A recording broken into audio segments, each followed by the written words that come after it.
মানিকগঞ্জ পৌরসভার ময়লার ভাগাড়ে অতিষ্ঠ এলাকাবাসী। তীব্র দুর্গন্ধ ও পচনশীল বর্জ্যের বিষাক্ত গ্যাসে শ্বাসকষ্ট, নিউমোনিয়া, অ্যাজমা, বমিভাব, মাথা ব্যথা এবং ত্বকের নানা সংক্রমণ ছড়িয়ে পড়ছে এলাকা জুড়ে। এ বিষয়ে বিস্তারিত জানাতে শহরের মুলজান ময়লার ভাগাড় এলাকা থেকে যুক্ত হচ্ছেন আমাদের প্রতিনিধি মোহাম্মদ সুজন খন্দকার। সুজন, আপনি আমাদেরকে জানাবেন, আমরা যেই সমস্যার কথা শুনছিলাম এবং ময়লার ভাগাড়ের এই পরিস্থিতি, এটা আসলে কতদিন ধরে এলাকাবাসী আসলে এই সমস্যার মধ্যে দিয়ে যাচ্ছে এবং এই বর্জ্য অপসারণ করা হচ্ছে না সে বিষয়ে জানতে চাই, এবং বর্জ্য অপসারণের কোনো পরিকল্পনা আছে কিনা, আপনার কাছে কোনো তথ্য আছে কিনা?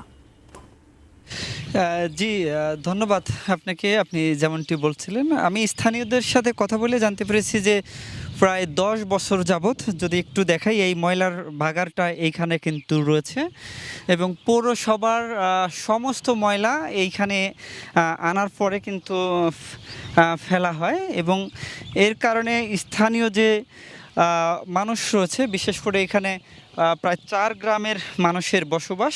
এরা বাড়িতে ঠিকমতো থাকতে পারে না, সময় মতো ভালো মতো খাইতে পারে না, এত পরিমাণ বিশ্রী এবং দুর্গন্ধ।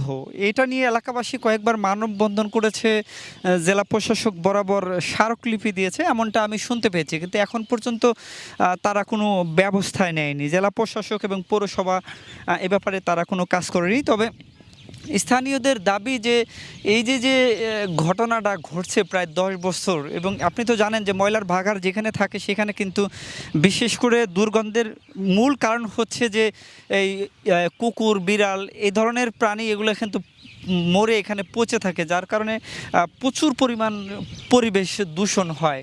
এবং এখানে যারা কোমলমতি ছাত্রছাত্রী আছে, আমি তাদের সাথেও কথা বলেছি, তারা বলছে যে রাত্রে পড়তে বসলে দুর্গন্ধ কিন্তু রাতে বেশি ছড়ায়, দিনের থেকে বেশি ছড়ায় রাতে, এবং সেই পড়ার ব্যবস্থাটাও কিন্তু তাদের ওইখানে মাথায় অনেকে মাস্ক পরে, তারপরেও কিন্তু হয় না।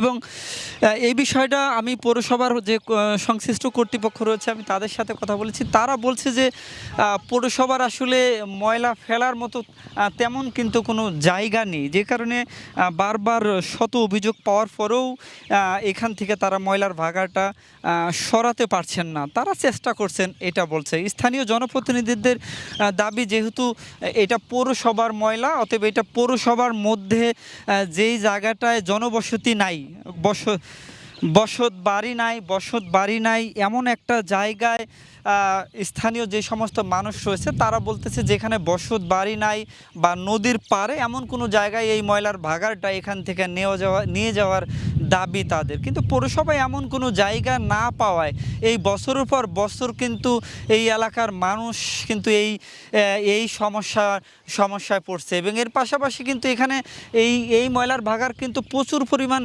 রোগ ছড়াচ্ছে, বিশেষ করে ডায়রিয়া সহ অনেক রোগ কিন্তু এই এলাকার যারা মানুষ রয়েছে তারা কিন্তু এই 12 মাসই বলা চলে যে এদের বিভিন্ন ডায়রিয়া সহ বিভিন্ন রোগ কিন্তু এদের লেগেই থাকে। সব মিলিয়ে যদি বলি, এই ময়লার ভাগাড়টা সরিয়ে দেওয়ার জন্য স্থানীয় প্রশাসনের কাছে বারবার তারা দাবি জানিয়েছেন, এবং এখন পর্যন্ত জায়গা সংকটের অভাবে কিন্তু পৌর কর্তৃপক্ষ এটা সরাতে পারে।